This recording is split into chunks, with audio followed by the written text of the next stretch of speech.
আপোনালোক সকলোকে আমি আন্তৰিক ধন্যবাদ জনাইছোঁ। আপোনালোকে ইতিমধ্যে ইয়াত প্ৰত্যক্ষ কৰিছে আজি দেৱকান্ত বৰুৱা পাব্লিক হাইস্কুলৰ প্ৰাক্তন ছাত্ৰ সমাৰোহৰ যি অনুষ্ঠান ইয়াত অনুষ্ঠিত হ'ল। আমি নিজেই গৌৰৱান্বিত। এনেকুৱা অনুষ্ঠান আমি অসমত কাহানিও হোৱা দেখা নাই। আৰু ইয়াত আমাৰ প্ৰাক্তন ছাত্ৰসকল দূৰ দূৰণিত আছিল, সকলো আহি আজি একত্ৰিত হৈছে। আচলতে আমি ইমানখিনি ছাত্ৰ ইয়াত একগোট হ'ব বুলি আমি প্ৰথম অৱস্থাত ভবাই নাছিলোঁ। আজি আমি অতি আনন্দৰে জনাবলৈ পাই সুখী হৈছোঁ যে আমাৰ যিসকল ছাত্ৰ বাহিৰৰ পৰা আহি ইয়াত আজি উপস্থিত হ'লে সকলোকে আমি আপোনালোকৰ এই সংবাদৰ জৰিয়তে ধন্যবাদ আৰু কৃতজ্ঞতা জ্ঞাপন কৰিছোঁ। ভৱিষ্যতেও আমাৰ এই প্ৰাক্তন ছাত্ৰ সমাৰোহৰ এই কমিটিখন আমাৰ থাকিব। ইতিমধ্যে আমি সভাত ঘোষণা কৰিছোঁ। নমস্কাৰ।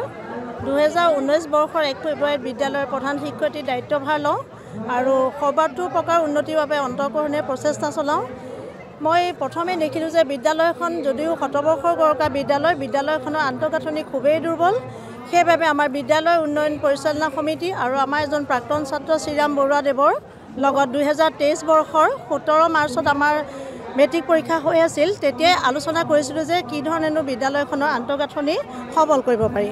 আৰু সেই উদ্দেশ্যত তেখেতসকলে মোক পৰামৰ্শ দিছিল যে বিদ্যালয়খনৰ আপুনি প্ৰাক্তন ছাত্ৰ এখন সমাৰোহ অনুষ্ঠিত কৰক। আৰু সেই মৰ্মে আমি প্ৰথম প্ৰাক্তন ছাত্ৰৰ ইয়াৰ মিটিংখন আহ্বান কৰিছিলোঁ মই। আৰু প্ৰথম অভূতপূৰ্ব সঁহাৰি পাইছিলোঁ। আৰু কালক্ৰমত আহি আজি পৰ্যায়ে 11 জানুৱাৰী পাইছেহি। ইতিমধ্যে বিদ্যালয়খন যদিও শতবৰ্ষৰ গৰকা বিদ্যালয় প্ৰাক্তন ছাত্ৰ সমাৰোহ সকলোকে মই নমস্কাৰ জনাইছোঁ, শ্ৰদ্ধা নিবেদিছোঁ। মই সঁচাকৈ খুব আনন্দিত, ভাষাৰে ক'ব নোৱাৰিছোঁ যেনেকুৱা আনন্দিত হৈছোঁ। যি প্ৰাক্তন ছাত্ৰ সমাৰোহ 63 চনৰ পৰা এই 2023 চনলৈকে কনিষ্ঠ জ্যেষ্ঠ সকলোকে লৈ পেলাই যি এটা সমাৰোহ ইয়াত উদযাপন কৰিছে, সঁচাকৈ খুব আনন্দিত।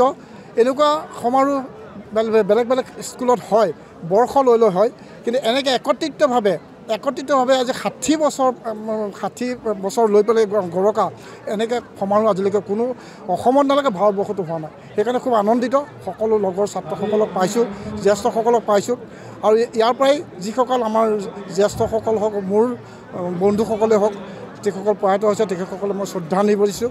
আমাৰ আজি প্ৰধান শিক্ষক প্ৰয়াত। প্ৰথমতে আপোনালোকলৈ বিশেষভাৱে ধন্যবাদ আৰু কৃতজ্ঞতা জ্ঞাপন কৰিছোঁ।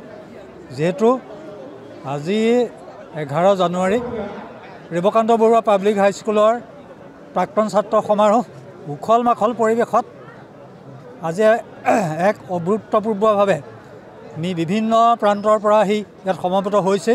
বিভিন্ন কাৰ্যসূচী পতাকা উত্তোলনৰ পৰা আৰম্ভ কৰি আমাৰ প্ৰয়াত প্ৰাক্তন প্ৰধান শিক্ষক ৰূপেশ্বৰ হাজৰিকা ছাৰৰ আজি প্ৰতিমূৰ্তি আজি ইয়াত উন্মোচন কৰা হৈছে। শ্বহীদ বেদী ইয়াত উন্মোচন কৰা হৈছে। আৰু লগতে আমাৰ শিক্ষাগুৰুসকলক আজি গুৰু সেৱা আমাৰ প্ৰাক্তন ছাত্ৰসকলৰ দ্বাৰা কৰা হ'ব। গতিকে আমাৰ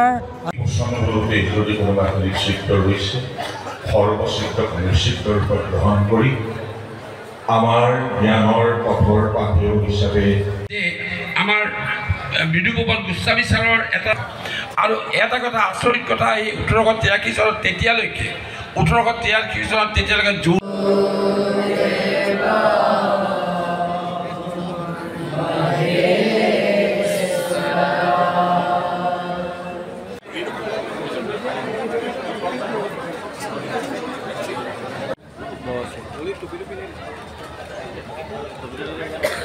বেয়া হৈ গ'ল। বৰ্তমান মাৰ খালে দেই, মাৰ খালে মানে খাবলৈ নাখাইছে, পইচা দিব লাগিছিলে।